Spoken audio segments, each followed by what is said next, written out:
زه دې بارګینونو کې کله ناکله زما د هر چا سره اوس موږ چې دا تخصص کوو دا مفتیتوب دا کورس نو د مختلفو کسانو سره زموږ واسطه راله او دا قصدن مونږ بینک ته لاړو ریسرچ هم کوو چې دې طریقې کار څه دی پراپرټۍ والا سره بارګینیانو سره دکاندارانو سره سیاستدانانو سره دوی سره به کینی مفتي چې کله فتوا ورکوي اول به په دې شیزونو ځان پویه کوي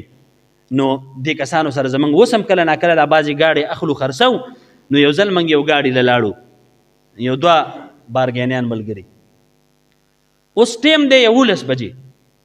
څه ټیم دی 11 بجې او ګاډي پسې لاړو او د ګاډي معلومات هم کو نو هغه یو ملګری دی بل ته وایي چې په دغې به وشي الله به خیر کی او خبره کوي وي ګوره 10 بجې جنازه هم ده غیله به هم ځان نسو 3 پیرې دا ټکې ووې نو ما سوچ کو چې دا خو 11 بجې دي 10 بجې خو تیرې شوي دي جنازه څنګه 10 بجې سبا 10 بجې ده نو دا خو ټیم ډېر دی بیا خبره کوي ګوره 10 بجې جنازه ورتادي کوي ټیم ناوخته دی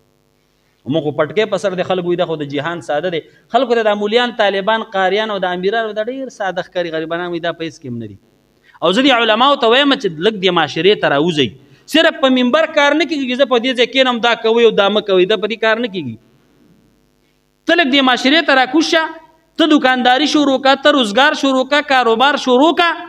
نو معاشرې ته خو یو ښه انسان میلاو شو که نه ته میلاوټ مه کوه ته دروغ مه وایه ته دوکه مه کوه نو خلک به ستا نه چل زده کړي او که ته په منبر او په مصلی او په دغه کې لګیا په بیان کې داسې وایې او خلکو ته معاشرې ته نه راکوزېږي نو په دې باندې اصلاح نه راځي نو ما هغې ته غوږ ایښی دی ما وایي چې دوی دا ډیلینګ څنګه کوي خبره به یې کوله وي چې ناوخته دی 10 بجې جنازه په لار چې راتلو نو ما ته یو ملګری وایي مفتي صاحب دې خبرې ته دې خیال ما یې کومې خبرې ته وی دی یو پکې وی چې 10 بجې جنازه ده مې دا خو 11 بجې وی چې 10,000 به پکې مال راکوئ د سره خو هغه مالک یې نه پوهېږو 10 به پکې د دې اړخه مال راکوئ وی هغه سره چې هغه بل راغلی وی هغه ته یې خیال وی هغه د کمیشن نه علاوه نورې پیسې پکې خدای خبر چې هغه سره به څوک چې به په 20 بجې جنازه وه که په 10 بجې دا پکې بیا جنازې راځي که نه هغه ته مې د خدای بدبخته دا پیسې چې به ته کور ته وړې ته ته د خپل ضمیر هم څه نه وایي ته خو حرامې دي قطعي حرامې دي دا څه کوې ما ته مولوي صاحب چې پاکه خبر دی چاته وکړو قسم دی وي دا بیا څوک نه اخلي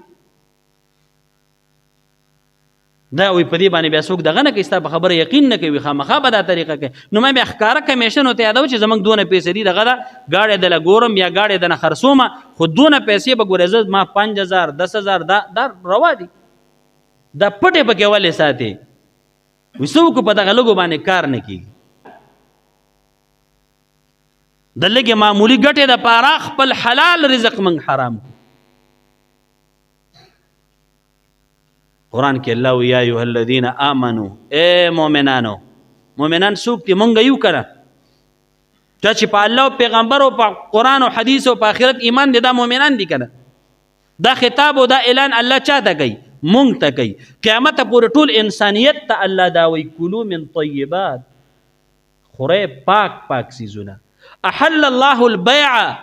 الله بیع او شراء اغستل خرڅول دا الله حلال کړي دي وحرم الربا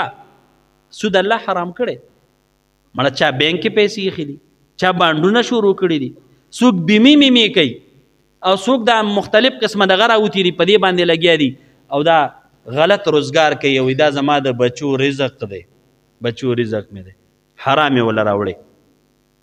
ښځه م وایي زما خاوند ماشاءالله ډېر تکړه دی بنګلې یې جوړې کړې کمرې یې جوړې کړې واشرومونه یې جوړ کړل پرشونه یې ولګول او ماشاءالله ډېر روزګاري دی او ډېر بزنسمین دی او ډېر تکړه دی